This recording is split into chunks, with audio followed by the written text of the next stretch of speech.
Welcome, Michelle, to The Root of Our Health. It is such a pleasure to have you on this podcast. Thank you so much for being here today. Thank you so much for finding me and for your generous invitation to have me. I'm thrilled to be able to talk about this with you.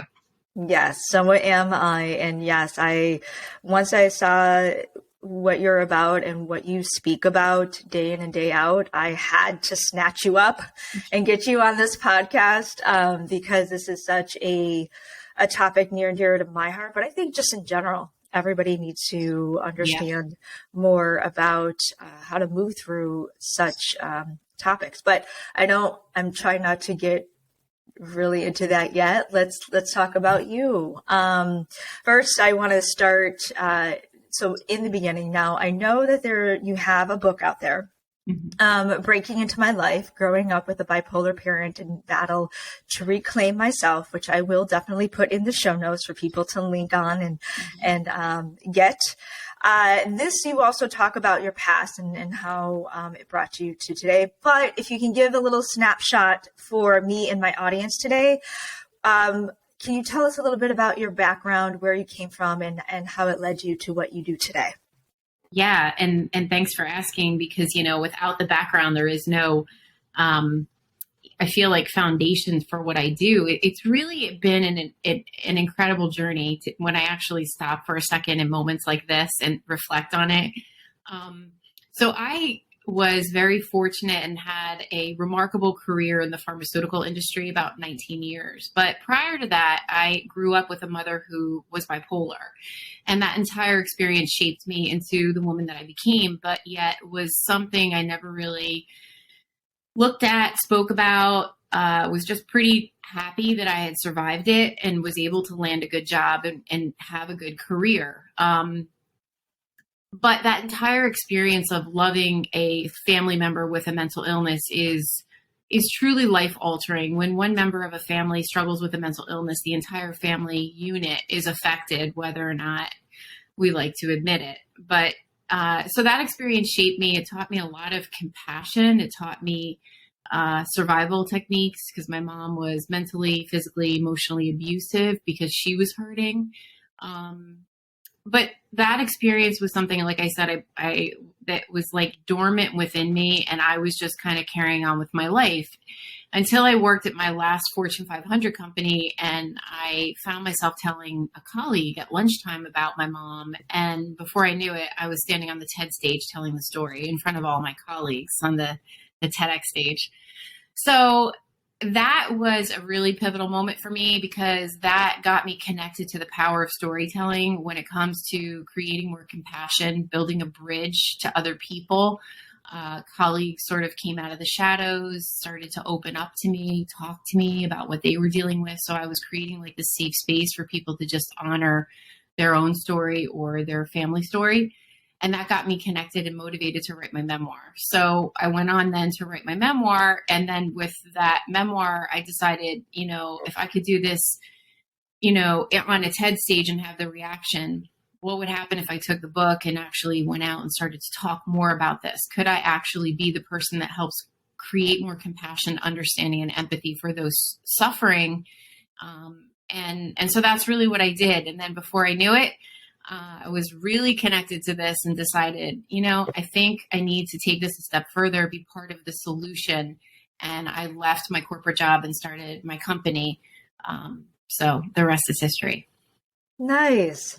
Yes. And a lot of what we do today in terms of what we give to the world or what we put out in the world comes from what we went through, what we experienced, and how, we're always learning, right? We're never completely over anything or completely cured, so to speak, of any trauma, of anything that happened in our past. But yet what we find in going through our lives is how we were able to overcome certain challenges and Yeah. So certain things that we have to overcome, we teach, right? And we're always learning what we teach.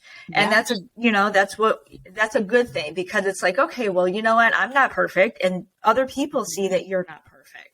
Right. And it's like, okay, but I can take your experience, because it's the same experience that I went through. So what did you do, and how are you able to? So that's what I'm getting to, is that's where people are coming to you, and that's how you can build this business and everything. So that's a wonderful thing. We always start from our stories, right? Totally. Yeah. And from not being afraid to be curious. I think for me, there was always like this nagging curiosity. Well, how did this affect my life? How did this shape me? I like to say I was unscathed. I arrived unscathed, but truthfully, it wasn't until I started to unpack this through a lot of self-discovery work, through, whether it was a clinical therapist who helped me unpack things in more of a clinical setting, or it was a landmark education program I did, or a Tony Robbins program that I did. I was constantly curious as to why I was the way I was and what there was for me to learn, because I always believed that life is truly happening for our highest good. So if it's happening for our highest good, then unpacking the lessons along the way only make us emerge even brighter and even more aware, and then capable of helping others on their journey. So I had always been curious to unpack that. And being the daughter of a bipolar mother, I was adopted. So I never had like the concern that I was going to have the bipolar, because I was like, well, I'm adopted, right? Well, here's the thing. I was going about my life and found myself dealing with going through a divorce. And for the first time in my life, I was no longer looking at mental health as something happening over there. It happened to me. I was diagnosed with depression. I had to figure out how to navigate this for the first time. I had always dealt with like seasonal depression periodically in the wintertime, but like I never had the deep depressing lows that I witnessed in my mother until I went through the divorce. So then I had to figure that out. I put myself in clinical therapy. I learned to grab onto some healthy vices to help me. And those are strategies, those are resilience strategies that I practice every single day. And they are the tenets of what I teach my clients. So it's real important. The journey that we're on, we're learning and we're helping ourselves. And by sharing what we've learned that helps us, we can help other people. Yes, and completely agree. And thank you for unpacking all of that too, because that's where I wanted to go as well, is how did you, or how are you going through and working on yourself? And yes, curiosity is definitely something that we all need to understand ourselves. Again, we have to dig that deeper into ourselves to understand, unpack everything. Why am I doing this? What are my triggers? And therapy helps again. So kind of a question it came to mind. How did you seek out at one point? Was it like, okay, well, I need, X, Y, and Z, like, did you Google things? What was the turning point into helping yourself or being curious at that point? Yeah, like when I was diagnosed with depression. Yeah, I was fortunate to always have a good relationship to therapy. Because I witnessed the therapist that had helped my mom, and because I was actually at that point, I was already promoting in my workplace through my book. I was promoting, access care, get care, don't suffer in silence. So like if I wasn't practicing what I was preaching, there would have been a problem there. So I just said to myself, who do I know who I could reach out to, who I would trust? And ironically, a dear friend of mine had just introduced me to a clinician who was curious about writing his own book. And so we had met casually, and I was like, if I ever needed a therapist, I would go to Dr. Danny in a heartbeat. And so I reached out to him, and I basically wasn't taking clients, and I basically begged him, and I said, listen, I need your expertise and your support. And so I reached out to him, and it was like the greatest gift I could have given myself, because I got myself into a conversation around the emotions I was feeling. When we go through things like divorce, it's a death. It's a death of a marriage. It is something we need to mourn. It is something to be sad about. It is something we have to process in a healthy way, or we will have ourselves gravitating to unhealthy ways. So I really wanted Dr. Danny to help me process that. And he did. He was remarkable. So I was in therapy with him, and I remember going to him, and he has a very conservative approach as a psychiatrist. He's a psychiatrist, I believe. He has a very conservative approach. And I remember saying to him, can I just have an antidepressant? Please, can you just give me a pill, right? Please. And he was like, no. This is called a life event. And I really I'm going to challenge you to find some healthy vices to help you get through this, because these are tools for your toolbox that you can help yourself. This isn't a chronic depression or, severe depression where I would say, yeah, let's talk about medication. So he really challenged me. And at the same time, my cousin challenged me to do my very first triathlon. So I was like, oh, well, isn't this lovely? Like a girl who could hardly run, a girl who could hardly swim or ride. I mean, like, I think I rode casually at the Jersey Shore, but I wasn't like a big athlete, right? So that challenged me. And it was exactly what I needed to lean into, something that I could focus on that would get my body moving, stimulate my mind, challenge me around my diet, because I had to have good energy to start training for this thing.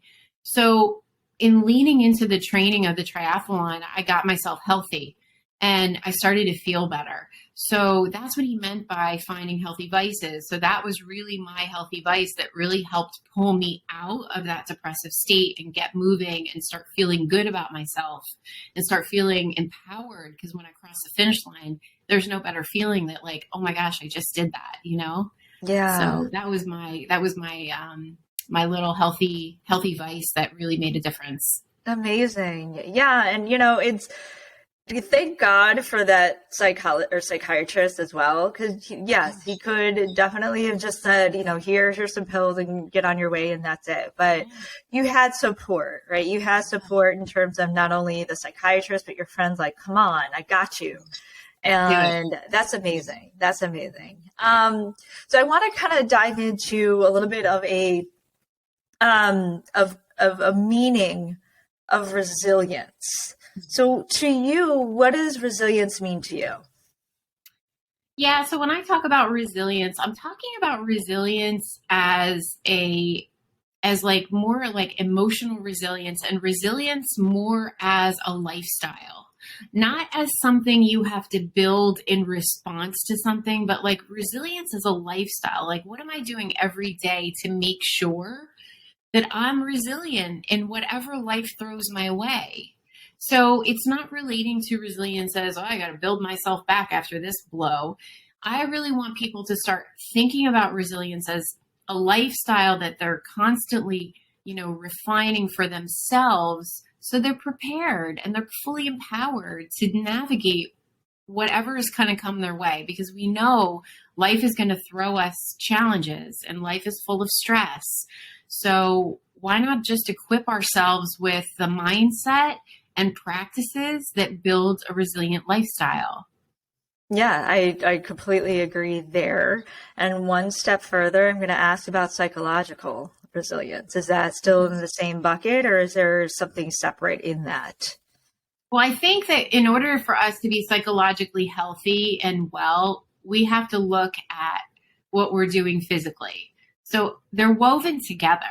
So in my practice, I'm constantly talking about two things. What are you doing physically for your health? We know will spill into your mental health. And what are you doing around your mindset? How do you look at life's challenges? Are you at the effects of life, or are you one that believes that every challenge is an opportunity and that life is happening for you and not to you? So it all ties together. But if you're not moving your body and you're not hydrating, you're not getting enough sleep, like, you're going to wonder why you have emotional drag. You're going to wonder why you're tired. You're going to wonder why you're depleted and you can't deal with the stress of the day to day.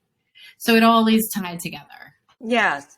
And, and you're preaching to the choir over here, because this is what I also tell my clients. It's also what I tell myself. There's a constant. It's kind of like, chicken or the egg kind of thing, right? Because a lot of times when we want to move, we don't want to move. We have to mentally, tell ourselves, okay, well, you'll feel great afterwards, even though, it's 5 o'clock in the morning and, oh my God, I just want to sleep more, but it's kind of going through that. And, it's a habit, right? And once you start moving, you get the benefits. Yes. You understand that, yes, it's not only the physicalness of it, but the mental that you get out of it.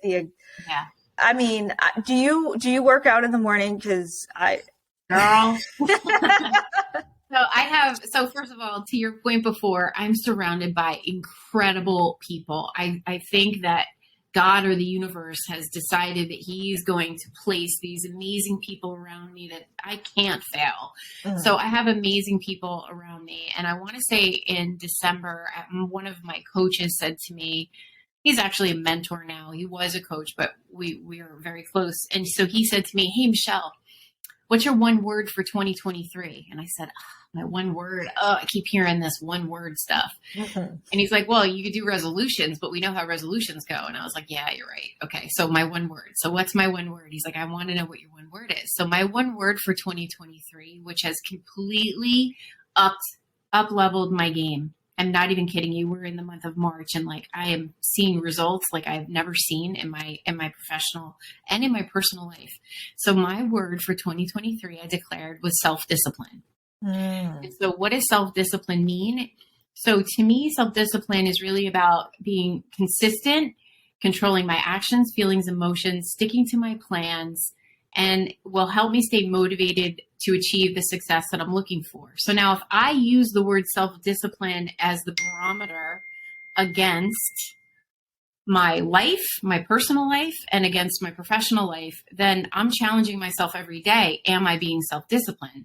So back to your other question. So then starting January, I started working out at 5 a.m. every day. So now, like you're saying, I get up at 4:30 because listen, if I want to show up self-disciplined, if I want to feel good physically, if I want to help people, how can I help people if I'm not helping myself first? So my self-discipline is every morning I'm working out from 5 to 6 and I start my day at 7 o'clock. Now I get home, I take a shower, my day starts earlier. So I accomplish more. And listen, I feel amazing because I'm doing that. And it's all because of my little one word of self-discipline. So yeah. Well, I'm on that train too. I've had a one word for each year, probably only 3 years. And you're going to find this funny. It's kind of, a synonym or similar to self-discipline. My one word is boundaries this year. I'm a little flip-flopping on it a little bit. So it's I'm not as strong as I would like to be. But it's still a work in progress. I'm still working on that.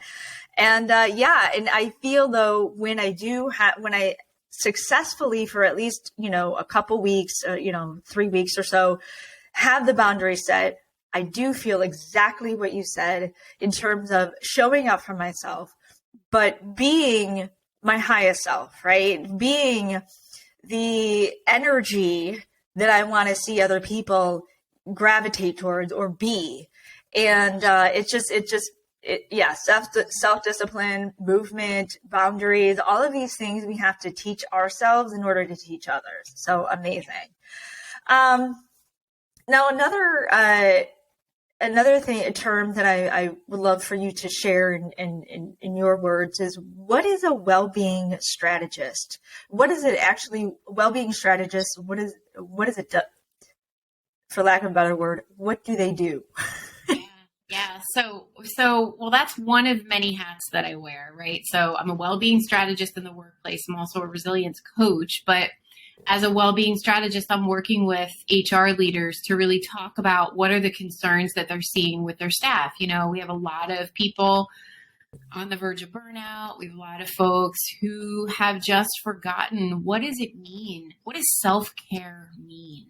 I've had people come to me and say, my boss keeps saying, go take care of yourself. But what does that mean? Is that like a massage? And so it's very interesting coming out of COVID. A lot of people just don't know what it means for self-care. They think it as a day off or a spa day, but it's a lifestyle. So what I'm doing as a wellbeing strategist is either I'm going into organizations and teaching workshops around resilience, building personal resilience. But more importantly, in a post-pandemic world, we need leaders to be equipped on how do I support my staff if I suspect that they're struggling, right? Like, it's a little bit intimidating if you, as a leader, don't know what to do and you're fearful that you're going to say the wrong thing, you're going to be too intrusive. So I'm keen to teach people, leaders especially, how to engage safely, what to say, what to do, how to get your staff support if you feel like they're struggling. So a lot of workshops I'm doing right now in the workplace, but then I'm also on retainer for many organizations that are now offering coaching services as a supplement, right? Like, not everyone wants to reach out to a clinician. They're more comfortable talking to a coach. So I'm on retainer with a couple different organizations so people can freely access me for a couple of resilience sessions just to help themselves preserve their emotional well-being. Yeah. So I love the term wellbeing strategist, and I'm in that same world as you in terms of being an employee wellness coach, doing kind of along what you're doing. A little bit of a background in my life. I actually was in corporate for about 18 years and had the whole burnout, not fun, apparel industry. Well, I mean, it was in the apparel industry and it was apparel manufacturing. And it's like, moving, and I lived in New York and I worked in, Fortune 500 companies. And it's just, you're a number. They don't care. They preach, work-life balance, but yet you double that. So it just got to a point where my health was compromised, and I decided to step away for that reason. And, long story short, got me to where I am today. But it's just an interesting dynamic right now in terms of, like you said, post-COVID or post-pandemic. So my question to you, because I kind of see a little bit of a change, but have you noticed on your end, like how they call it the Great Resignation? Have you noticed a little bit less of an employee burnout or more of an employee burnout post versus obviously we know during COVID, during the pandemic, that was just complete chaos in terms of everything just going awry. But let's go previous or prior to the pandemic to now. What is your assessment? I think the biggest thing that I have seen is people, when they are on the brink of burnout, do not have clarity around what decisions to make in general. So the first thing that comes to mind is a lot of people think the solution is I'm going to leave my job. I'm going to leave my job. I'm going to leave my industry. I'm going to go work the flower shop at Home Depot. It's a whole lot less stress. And yes, on the surface, it might sound like a great idea, but the one thing I'm learning and I continue to see in my practice is people, when they start to reclaim some footing and establish, like you said before, some boundaries and create a structure in their life that gives them life, they're able to then take a step back and look at their career and say, maybe I really love my career, but I was letting my career consume me and I wasn't having any boundaries. Listen, work will expand to the amount of time you give it, and organizations are going to take what they can get. So I think that the folks that I've recently been coaching, I'm giving them an opportunity to objectively make a choice, objectively make a decision once they have a little bit more balance going on in their life, where they can say, oh no, I really do love this profession. Maybe this is not the place I should be. Maybe I should go to a different place, but I love this profession.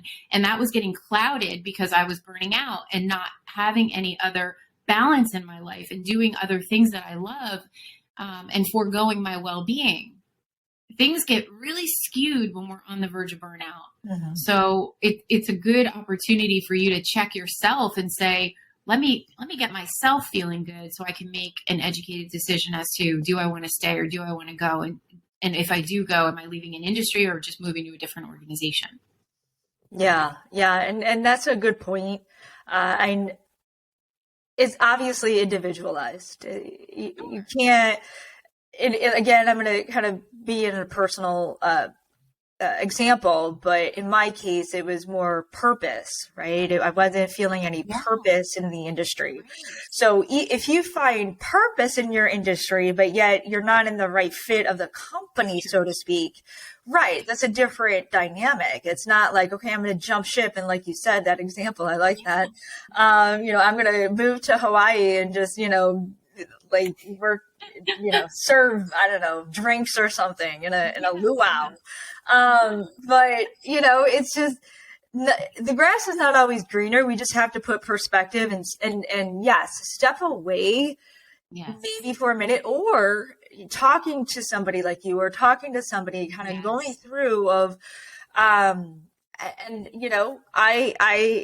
obviously I'm not going to name names or put, specifics, but I had somebody tell me the same, like, I'm just so much going on right now. There's, a lot of turnover or, and they felt stressed, but I was coaching them through it. And then literally 2 weeks later, they felt better. And it wasn't me that did it, but it was because of the dynamic of what they were going through, stepping away. Like, okay, well, it's not as bad as I think right now. It's just more or less like, it was just coming up at that moment, and just, we're the fight or flight, the stress of it all. Yeah. You can't see clearly when you're in the heat of it. You know? Like, one of the things, and it's funny, I say this all the time, I am not in the business of long-term coaching. It goes against every coaching model out there. I want short-term coaching. I want to help people feel good so that they can move along. Because I fundamentally believe in self-sovereignty. I believe that everybody that comes to me has the answers within them, but there's too much noise that they're not able to connect to themselves to get those answers.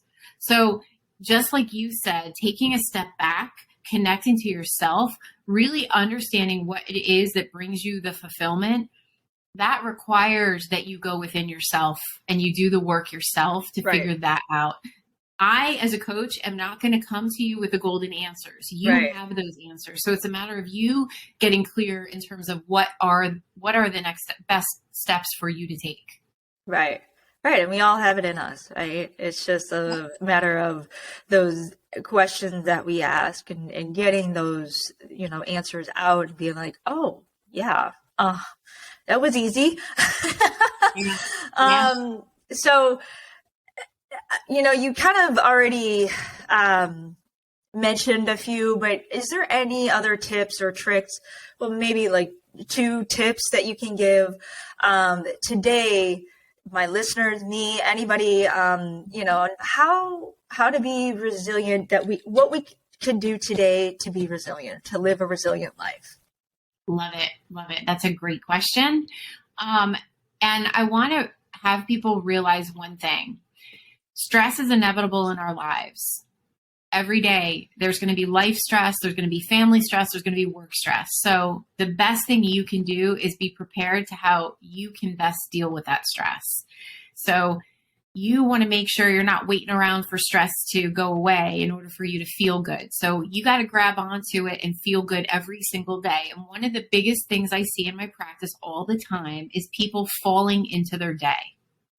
They're literally hitting snooze, then they're catapulting out of bed, high cortisol, running, grabbing the cup of coffee, getting in the car, going to work, and then stress meets them. So it's stress on stress. So one of the things I always recommend is taking a pause for yourself, just for yourself every single morning. And it doesn't have to be long. It could be as little as 15 minutes for you to just sit by yourself, maybe light a candle, maybe read something that you love. If you believe in prayer, have some prayer. If you believe in meditation, meditate. practicing gratitude is a wonderful way to focus your attention on the love and the abundance right in front of you. Oftentimes, we're always looking for what is the problem I have to solve. But if you can take a few moments to just say, hey, this is the good stuff. This is what's really going on that's good, and I love and I appreciate it. You're going to set yourself off in the right direction. So my biggest tip is stop falling into your day. Give yourself a chance to wake gracefully from your sleep. Don't consume yourself immediately with your social media or your phone. Ease yourself into the day in a calm way. Give yourself that little break before you start serving everyone around you. Serve yourself. Yeah, that's amazing. It's a great tip. I live by that every day as well. And so great tips right there. And then, yeah, if you can, even if you start maybe 1 or 2 days of that, just to start you in that direction. I mean, that's amazing. Yeah. Yeah. It doesn't take long. And people say to me, "Oh, Michelle, I'm so busy." I'm like, listen, get up 15 minutes earlier. Right. Just get up 15 minutes earlier. It's not that hard. And if you say to me, well, I don't want to lose the sleep, then go to bed 15 minutes earlier. Come on. It's your life. Yeah. We are all, and it's funny that you say that because we are all, a bunch of excuses, here and there, no matter what it is, I fall in that category in other areas. We all have those excuses, but if it's something that you truly really want to work on, you'll find a way. So it's just it's definitely or test it. Do a pilot. Try it for 5 days and see if you feel any different. Right. And if you don't feel any different, then don't do it. Right. But I guarantee you're going to feel different. So just put it on. Right. You and I can attest to that. Yes, definitely. Definitely. Amazing. Well, thank you so much, Michelle. Before I get to that last question, where can people reach out to you, find you? I'll put everything in the show notes, but if you can let us know where we can find you. Thank you so much. So first of all, if you want to learn a few resilience tips every single day, you want to follow me on TikTok, Resilience Coach Michelle. So go and get some free content. Go and get some little tips. They're less than 30 seconds. Consume that there. That's for free, and that's for you.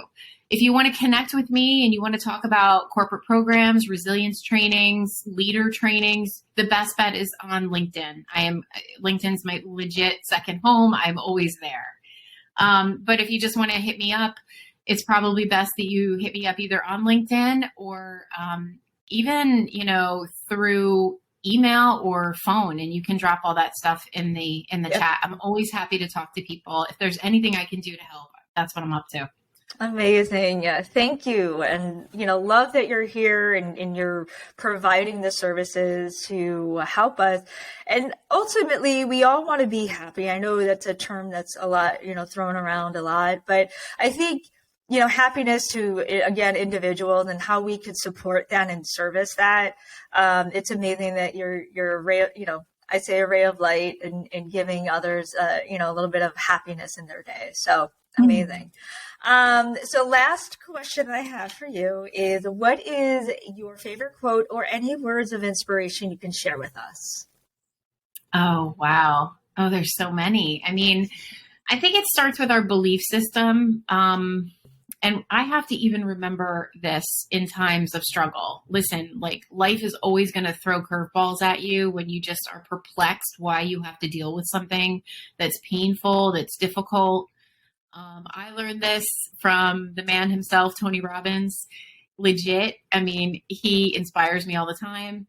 Life is always happening for us, not to us. It's always happening for us. Even in the darkest of times, there is a reason why that's showing up, even if you can't see it in the moment. It's there to serve you, expand you, challenge you. And if you just trust the journey and trust the process, you'll soon see it if you can't see it in the moment. Beautiful. Love me some Tony Robbins. Love it. Yes. Amazing. And everybody, please, at least listen to the TED Talk, go to TikTok. I'll also link up the book if you want to find a little bit more about your life and your background and everything like that. But thank you so much, Michelle, for being on here. It was such a pleasure to have this conversation. And until next time, everybody, have a good day.